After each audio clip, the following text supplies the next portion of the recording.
सौतन के आने से बहू की जगह रसोई में।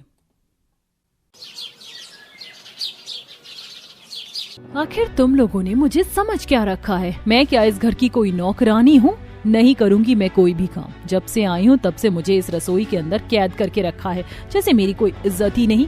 मुझे नफरत हो गई है इस रसोई से।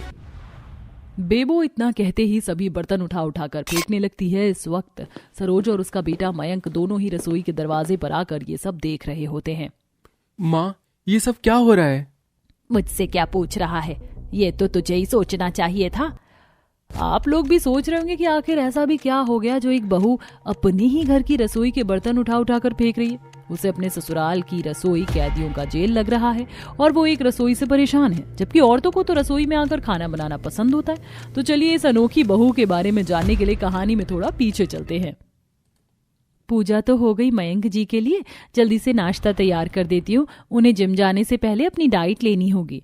पूर्णिमा रसोई में आती है और रसोई में जाकर अपने पति की डाइट बनाना शुरू कर देती है। इसके बाद वह डाइट तैयार करके घर की डाइनिंग टेबल पर लगा देती है। अरे बहू, मेरा गधा बेटा अभी तक सोकर नहीं उठा है और तुमने उसकी डाइट का पूरा मैनुअल लाकर डाइनिंग टेबल पर लगा दिया। माँ जी, अगर मैं उनकी डाइट का ख्याल नहीं रखूंगी तो कौन रखेगा?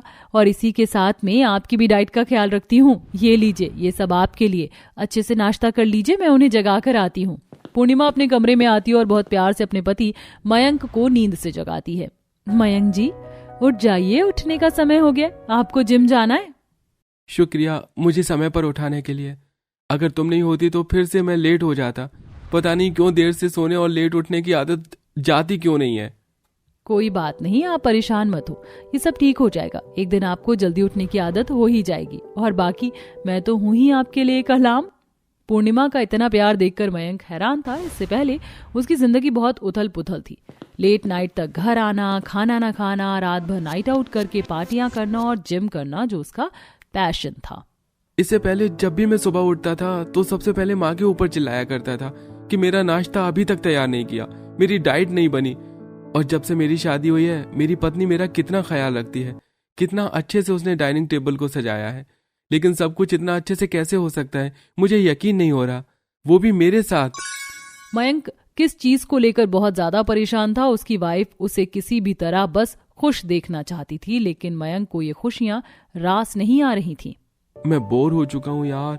कब तक ये सिंपल सीधी सादी लाइफ चलती रहेगी? मुझे अपनी लाइफ में कुछ इंटरेस्टिंग चाहिए। मुझे कुछ भी इंटरेस्टिंग नहीं मिल रहा है। ऐसा मैं क्या करूं जो मुझे कुछ इंटरेस्टिंग मिले? मयंक खुद को ऐसे बोल रहा होता है अकेले बैठे हुए कि तभी उसके फोन पर उसके दोस्तों का फोन आ जाता है और वो अपने दोस्तों से बातें करना शुरू कर देता है। अरे विकी, कैसे हो तुम? काफी दिनों बाद तुमने मुझे फोन किया है। दरअसल बात यह है कि मेरा बर्थडे है। साले तू तो भूल गया, लेकिन तू मुझे याद है। मैंने आज बहुत बड़ी पार्टी रखी है, बहुत बड़े क्लब में। समय पर आ जाना, बाकी मैं तुझे लोकेशन भेज दूंगा। दबाकर पार्टी होगी, दबाकर पिएंगे। अच्छा, बर्थडे? मेरे भाई का बर्थडे है। ठीक है, मैं जरूर आऊंगा। इस तरह मयंक शाम के वक्त अपने दोस्त की बर्थडे पार्टी में जाता है, जहां वो बहुत बड़े क्लब में आता है। वहां बहुत सुंदर सुंदर लड़कियां होती हैं, सब डांस कर रहे होते हैं, कुछ लोग ड्रिंक कर रहे होते हैं। पहली बार इतना बड़ा क्लब देख रहा हूँ। इस क्लब के बारे में तो मुझे पता ही नहीं था। बड़ा शानदार क्लब है और यहाँ आने वाली लड़कियां कितनी खूबसूरत हैं। तभी मयंक को वहां पर एक बेबो नाम की लड़की दिखाई देती है। बेबो बहुत ही खूबसूरत और मॉडर्न थी, ड्रिंक करके डांस कर रही थी। दिल disco disco disco disco disco disco बोले सारी रात सजना, दिल डिस्को डिस्को बोले सारी रात सजना। मयंक बेबो के पास जाता है और उसके साथ डांस करना शुरू कर देता है। अरे कौन हो तुम? इससे पहले तुम्हें कभी इस डिस्को के अंदर देखा नहीं। इस क्लब में जो भी लड़का आता है उसे मैं बहुत अच्छे से जानती हूँ। बोल तो ऐसे रही हो जैसे रोज आती हो। मेरा नाम मयंक है और मैं पहली बार इस डिस्को में आया हूँ, तो मुझे बहुत अच्छी लग रही हो। बेबो मैं बेबो, दिल मेरा ले लो, दिल लेने आई, ले लो जी ले लो। बेबो किसी के हाथ नहीं आती और तुम्हारे भी नहीं आएगी। मयंक को उसकी अदा बहुत अच्छी लगती है। वह किसी न किसी तरह रोजाना बेबो से बात करना शुरू कर देता है। बेबो को भी मयंक से बात करना अच्छा लगता है और दोनों में धीरे धीरे प्यार शुरू हो जाता है। बेबो देखो, हम कब तक ऐसे ही मिलते रहेंगे? मैं तुम्हें अपनी लाइफ में परमानेंट चाहता हूँ। क्या तुम मुझसे शादी करोगी? अगर कोई मुझे अच्छे से प्रपोज करेगा तो मैं उसे शादी करने से कैसे मना कर सकती हूँ, पर तुमने तो मुझे अच्छे से प्रपोज ही नहीं किया। ये सुनते ही मयंक तुरंत एक फूल वाले से गुलदस्ता बनवाता है जो देखने में बहुत खूबसूरत होता है और साथ में ढेर सारी चॉकलेट भी लेकर आता है, जिसके बाद वह बेबो को प्रपोज करता है और फिर दोनों ही एक साथ मंदिर में जाकर शादी कर लेते हैं। चलो बेबो, आज से तुम मेरी पत्नी हो, मेरे घर पर ही रहोगी। जब मयंक बेबो को घर लेकर आता है तो उसकी माँ सरोज बेबो को देखते ही हैरान हो जाती है। अरे बेटा, तूने ये क्या अनर्थ कर दिया? जब तेरी पहली ही पत्नी है तो दूसरी शादी कैसे कर सकता है? तूने तो मेरा नाम ही मिट्टी में मिला दिया। देखो माँ, ये मेरी जिंदगी है, मैं कुछ भी चाहूँ वही कर सकता हूँ। और वैसे भी पूर्णिमा से शादी आपने ही करवाई थी मेरी। मुझे तो इतनी परफेक्ट लड़की पसंद नहीं। मुझे बेबो जैसी लड़की पसंद है जो मुझे अपने इशारों पर चला सके, बल्कि ऐसी लड़की नहीं जो मेरे इशारों पर नाचे। तभी पूर्णिमा भी ये नजारा देख लेती है। आपने ऐसा क्यों किया? आपने मेरी जिंदगी बर्बाद की। आपको एक बार तो मेरे बारे में सोचना चाहिए था। मेरा क्या होगा? समाज में मेरी क्या इज्जत रह जाएगी? दूर हो जाओ मेरी आंखों के सामने से। मुझे तुम एक नजर भी पसंद नहीं। मुझे बस अपनी बेबो चाहिए। आज से मेरे साथ कमरे में बेबो रहेगी, तुम नहीं। बेटा, तू ये क्या कर रहा है? अगर ये लड़की तेरे कमरे में रहेगी तो तेरी पहली पत्नी कहाँ जाएगी? अरे माँ, रसोई है ना, वहां भी सो सकती है, लेकिन मेरे कमरे में इसकी कोई जगह नहीं है।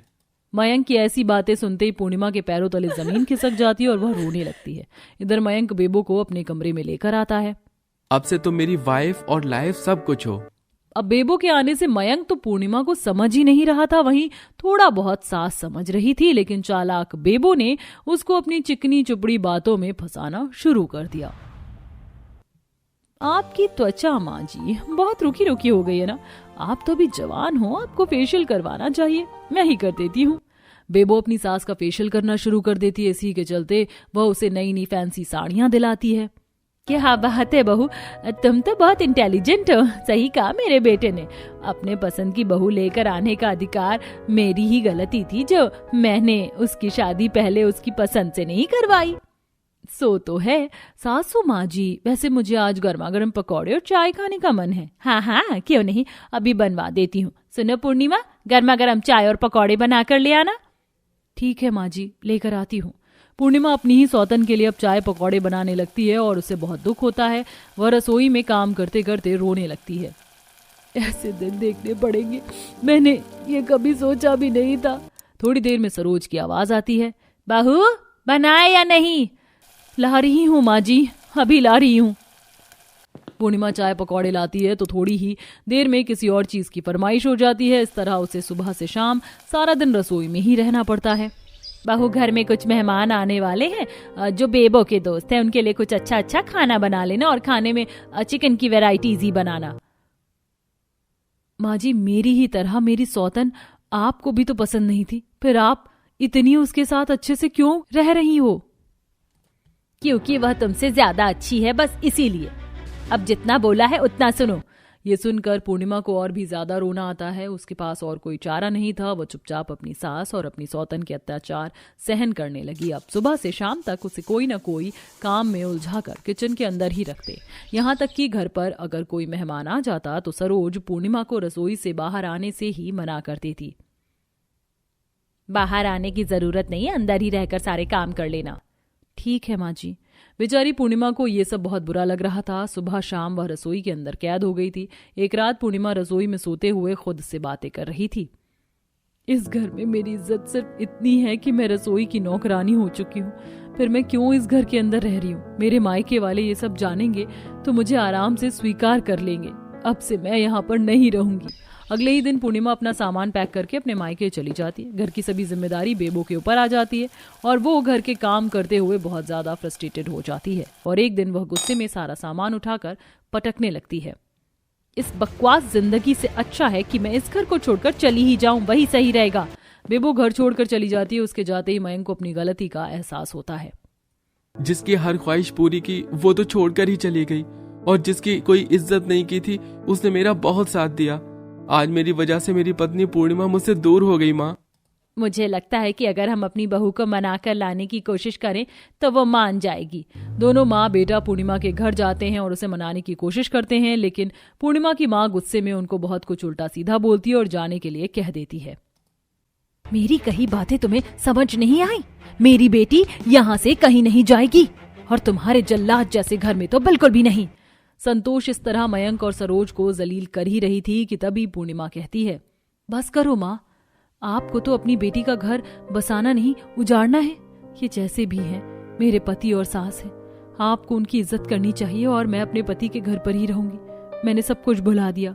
इस तरह पूर्णिमा अपने पति के साथ घर वापस आ जाती है और वो लोग पहले की तरह रहने लगते हैं। बहू गंवार पंती की भी हद होती है। ऐसी भी क्या मजबूरी थी तुम्हारी जो अपनी आलीशान ससुराल में ये बोरी के स्वेटर पहन कर रखे हैं तुमने? तुम्हें नए स्वेटर लाकर तो दिए हैं। माँ जी, आपके दिए हुए गर्म कपड़ों में बिल्कुल भी ठंड नहीं रुकती। हमारे ये बोरे के स्वेटर पहनकर देखिए कितने गर्म है, बिल्कुल भी ठंड नहीं लग रही है। साथ ही साथ इन्हें खरीदने के लिए तो हमने पैसे भी नहीं खर्च किए। मैं तो परेशान हो चुकी हूँ तुम पांचों की इन हरकतों से। और ये क्या, खुद बोरा पहनने के साथ साथ तुमने सारे घर के फर्श पर भी बोरे बिछा दिए। पूरा आलीशान घर की सजावट तुमने खराब करके रख दी है। माँ जी, एक तो हमने आप लोगों के बारे में सोचकर इतनी मेहनत करके इन बोरों को पूरे घर में बिछाया जिससे ठंडे फर्श पर चलने की वजह से आप लोगों को ठंड ना लगे, पर आप हमें सुना रही हैं। बंद करो अपनी बकवास समझी। अब जल्दी से अपने बोरे के स्वेटर उतारो और सारे फर्श पर भी ये बोरे उठाओ। आखिरकार ऐसी क्या वजह थी जो आलीशान ससुराल में होने के बावजूद भी इन सभी बहुओं ने इन बोरे के स्वेटर पहन रखे थे? तो दोस्तों आइए इसे जानने के लिए कहानी में आगे बढ़ते हैं। ये देखिए उर्मिला जी, हम आपके बेटों के लिए इतनी अच्छी अच्छी लड़कियों के रिश्ते लेकर आए हैं। ये सभी आपकी तरह ही आलीशान घराने की हैं। पंडित जी, आपसे कितनी बार कहा है कि हमें आलीशान घराने की लड़की नहीं बल्कि एक संस्कारी और घर गृहस्थी वाली लड़कियां चाहिए। ये सारी लड़कियां पढ़ी लिखी हैं, सुंदर हैं और काफी अमीर परिवार से भी हैं, लेकिन मैं इन्हें अच्छे से जानती हूँ कि इन्हें घर के काम के बारे में कुछ भी नहीं पता होगा। मैं भले ही अनपढ़ लड़कियों को अपनी बहू बना लूंगी, लेकिन मुझे घर गृहस्थी वाली ही बहुएं चाहिए। उर्मिला जी, आप फिक्र मत करिए, मैं जल्द से जल्द आपकी पसंद के मुताबिक ही रिश्ते लेकर आऊंगा। कुछ वक्त में पंडित जी को गांव की रहने वाली पांचों बहनों के बारे में पता चलता है। गांव से होने की वजह से इन पांचों बहनों को घर के सारे काम काज आते थे और घर गृहस्थी भी ये काफी अच्छी तरह से संभालती थी, जिसके चलते पंडित जी इन पांचों बहनों का रिश्ता उर्मिला के पास लेकर जाते हैं और उर्मिला उन लड़कियों को पसंद करके अपने पांचों बेटों की उनकी शादी कर देती है और गांव की रहने वाली 5 बहनें इस आलीशान ससुराल की बहुएं बनकर आ जाती हैं। ओ तेरी, ये झूमर तो देखो कितना बड़ा है, बिल्कुल ओम शांति ओम की पिक्चर की तरह लग रहा है। कहीं इसके नीचे भी तो शांति प्रिया की लाश नहीं है? चलत पगली, वो तो पिक्चर थी पिक्चर, ये तो असली का झूमर है। अरे तुम लोग झूमर देख रही हो, जरा वो देखो, ये बैठने वाली बड़ी बड़ी कुर्सियां कितनी मुलायम है। इन पर तो गद्दे भी बिछे हुए, मैं तो इन कुर्सियों पर आराम से सो भी सकती हूँ। अरे बहू, ये कुर्सियां नहीं बल्कि इन्हें सोफा कहते हैं। चलो अब बाकी का घर तुम सब कल देख लेना। अब अपने कमरे में जाकर आराम कर लो, सब थक गई होंगी ना। पांचों बहुएं अपने अपने कमरे में जाती हैं और आराम करने लगती हैं। ऐसे ही शादी का दिन गुजर जाता है। ठंड अपनी चरम सीमा पर होती है। आलीशान ससुराल में रह रहकर भी इन सभी बहुओं को काफी ज्यादा ठंड लग रही थी। इस आलीशान घर में तो हमारे गांव से भी ज्यादा ठंड है। यहाँ तो कुछ आग जलाने के लिए भी नहीं दिख रहा है। कहीं से तो आग का इंतजाम करना ही होगा। पल्लवी रसोई में जाती है और वहां से एक बड़ी सी परात लेकर अपने कमरे में आ जाती है। साथ ही साथ आंगन से थोड़ी बहुत लकड़ियां और पत्तों को भी इकट्ठा करके ले आती है और अब इन सबको परात में रखकर अपने कमरे में आग जलाती है। अब तो आराम से इस बिस्तर के नीचे से रख देती हूँ, फिर गर्माहट में चैन की नींद सोऊंगी। पल्लवी उस परात को बेड के नीचे रख आराम से बेड पर सोने लगती है, जिसके चलते अब धीरे धीरे पूरा धुआं कमरे में भरने लगता है। तभी वहां पल्लवी का पति अर्जुन आता है और ये सब देख जल्दी से बाथरूम से पानी लाकर उस परात में डाल देता है और पल्लवी को उठाता है। ये सब क्या हो रहा है पल्लवी? अगर मुझे थोड़ी देर और हो जाती तो पता है बेड जल सकता था और तुम्हें कुछ हो जाता तो? अरे हम तो अपने गाँव में भी इसी तरह सोते थे, आज तक तो ऐसा कुछ भी नहीं हुआ। तुम्हारा दिमाग तो नहीं खराब हो गया है? ये तुम्हारा गांव नहीं हमारा शहर है और यहाँ ऐसी हरकतें नहीं होती। ठंड लग रही थी तो हीटर जला लेती। आइंदा कभी मत करना है ऐसी गवार हरकत। जहां एक तरफ ठंड से बचने के लिए ये गवार बहुएं बेड के नीचे ही आग जलाकर रख देती हैं, तो वहीं दूसरी तरफ दूसरी गवार बहू नयन। अच्छा हुआ इस बर्तन धोने वाले में मैंने लकड़ियां जलाकर रख दी। अब आराम से खाना भी बनाती रहूंगी और हाथ पैर भी तापती रहूंगी, वरना मेरी तो यहाँ कुल्फी जम जाती। नयन सिंक में लकड़ियां लाकर उन्हें जलाकर हाथ सेक रही होती है कि तभी उर्मिला आती है। बहू, ये तो क्या कर रही है? रसोई में क्या आग लगवानी है तुझे? मैं तो इन्हें जलाने के लिए तसला ढूंढ रही थी, लेकिन पूरे घर में मुझे तसला ही नहीं मिला, इसलिए मैंने इसमें आग जला दी। देखिए अब रसोई कितनी गर्म हो रही है, आप भी हाथ सेक लीजिए। हे भगवान, कोई इतना गंवार कैसे हो सकता है? बहुत जल्दी से इस आग को बुझाओ और पूरा सिंक साफ करो, वरना मुझसे बुरा कोई नहीं होगा। बढ़ती ठंड के साथ साथ इन पांचों गांव की गवार बहू की हरकतें अब बढ़ने लगी थी। इस ठंड के मौसम में तो कपड़े सूखने का नाम भी नहीं ले रहे। वो तो अच्छा हुआ कि सुबह इनको मैंने इस हवा वाली मशीन से बाल सुखाते हुए देख लिया था। ये मशीन तो बड़ी कमाल की है, बाल सुखाने के साथ साथ कपड़े भी सुखा देती। देखो मैंने कितने सारे कपड़े सुखा दिए। और जरा यहाँ तो देखो, रसोई में खड़े खड़े रोटी बनाने में तो मेरी जान ही निकल जाती। देखो आराम से रजाई में बैठकर इस स्त्री की मदद से रोटियां सेक रही हूँ। 1 घंटे का काम कुछ मिनट में हो जाता है। आंचल पूनम कमरे में बैठकर अपनी गवार हरकतें कर ही रही होती हैं कि तभी वहां अचानक उर्मिला आती है और इस तरह आंचल को हेयर ड्रेसर कपड़े सूखता और पूनम को प्रेस से रोटी सेकता देख उर्मिला उन दोनों पर काफी चिल्लाती है। हद होती है बहू, ये क्या लगा रखा है तुम दोनों ने? क्या घर में कपड़े सुखाने के लिए वॉशिंग मशीन नहीं है और रोटी के लिए रोटी मेकर नहीं है? आजकल तो गांव के लोग भी इतने मॉडर्न हो गए, लेकिन तुम इतनी गंवार कैसे निकली? अपनी सास की बात को सुनकर पूनम और आंचल को बुरा तो लगता है। जैसे उर्मिला कमरे से बाहर जाती है तो दोनों बहुएं फिर से अपने गंवार पंक्ति की हरकतें शुरू कर देती हैं और ऐसे ही समय गुजरता रहता है। और एक दिन माँ जी ने जो गर्म कपड़े दिए थे उनमें तो बिल्कुल भी ठंड नहीं रुकती। अब क्या करें, कैसे ठंड को रोके? हम लोग गांव में थे तो हमारी अम्मा हमें उनसे स्वेटर बना कर देती थी और हम लोग बोरी से स्वेटर बनाते थे। अब बुनाई तो हमें आती नहीं, तो क्यों ना हम लोग बोरी से स्वेटर तो बना सकते हैं ना। पल्लवी का ये आइडिया सुनकर चारों गवार बहुएं काफी खुश होती हैं। इसके बाद अब श्रेया और पल्लवी बाहर से ढेर सारे बोरे और सुई धागे ले आती हैं। चलो अब सबसे पहले हम लोग बोरे से शॉल और स्वेटर बनाते हैं। उसके बाद घर की जमीन पर बिछाने के लिए बोरी के पायदान भी बनाएंगे। इस घर की जमीन तो किसी बर्फ की सिल्ली जितना ठंडी रहती है, पायदान होंगे तो ज्यादा ठंड नहीं लगेगी। पांचों गवार बहुएं बोरी के स्वेटर बनाकर पहन लेती हैं और वही बोरे के पायदान बनाकर पूरे घर में बिछा देती हैं। तभी उर्मिला ये सब देखती है, फिर एक बार चिल्लाती है, तुम पांचों गवार बहुओं ने मिलकर तो मेरी सारी शान घर को झोपड़पट्टी में बदल दिया है। एक तो बोरे के स्वेटर, ऊपर से तुमने पूरे फर्श पर भी बोरे बोरे बढ़ा दिए हैं। इस आलिशान घर में रहकर भी तुम्हारी गांव की हरकतें बंद नहीं हुई है ना? मैं तो तंग आ चुकी हूँ तुम लोगों से। जब से आई हूँ तब से नाक में दम करके रख दिया है। उर्मिला अपनी पांचों गवार बहुओं को काफी खरी खोटी सुनाती है और चली जाती है। लेकिन इतने सब के बावजूद भी उर्मिला की पांचों बहू की गवार हरकतें बंद नहीं होती और आज तो आंचल अपनी आलिशान घर के हॉल में ही मिट्टी का चूल्हा बनाकर उस पर खाना बनाने लगती है। आज मैंने कितना अच्छा काम किया है, तुम भी खुश हो जाओगे और सब लोग आराम से हाथ पैर भी सेक लेंगे, वरना हीटर से तो कितना सारा बिजली का बिल आता है। मैंने तो इन सब के कितने पैसे बचा लिए। हॉल में चूल्हा जलाने की वजह से पूरे हॉल में धुआं धुआं फैल गया था, जिसके चलते अस्थमा के पेशेंट उर्मिला की खांस खांस कर हालत खराब हो जाती है। ये इतना सारा धुआं कहाँ से आ रहा है? कोई है, मुझे सांस लेने में दिक्कत हो रही है। उर्मिला खाते खाते बेहोश हो जाती है। उर्मिला का बेटा अपनी माँ के कमरे में जाता है और अपनी माँ को जल्दी से सभी के सभी उर्मिला को अस्पताल लेकर जाते हैं। कुछ देर के ट्रीटमेंट के बाद और उर्मिला को होश आ जाता है, लेकिन अब उन पांचों गवार बहुओं की खैर नहीं थी। हमेशा तुम्हारी गवार हरकतों को नजरअंदाज करते रहे, लेकिन आज तुम्हारी इस गवार हरकत के चलते हमारी माँ की जान जा सकती थी। अभी भी समय है, अगर तुम लोगों ने अपनी इन गवार हरकतों को बंद नहीं किया तो हम तुम्हें तुम्हारे मायके भेज देंगे और फिर वहां जितनी चाहे उतनी गवार हरकतें करना। अगर एक और गवार हरकत हुई ना तो सीधा तुम पांचों घर से बाहर नजर आओगी। पतियों की धमकी सुन और अपनी सास की हालत देख उन पांचों गवार बहुओं को अपनी गलती का एहसास होता है। उसके बाद अब कोई भी गवार हरकत नहीं करती और कुछ करती भी तो सबसे पहले अपने ससुराल वालों से उस चीज के बारे में पूछ लेती हैं। दिन गुजरने के साथ साथ अब वो सभी बहुएं गवार हरकत को छोड़ चीजों को समझने लगती हैं।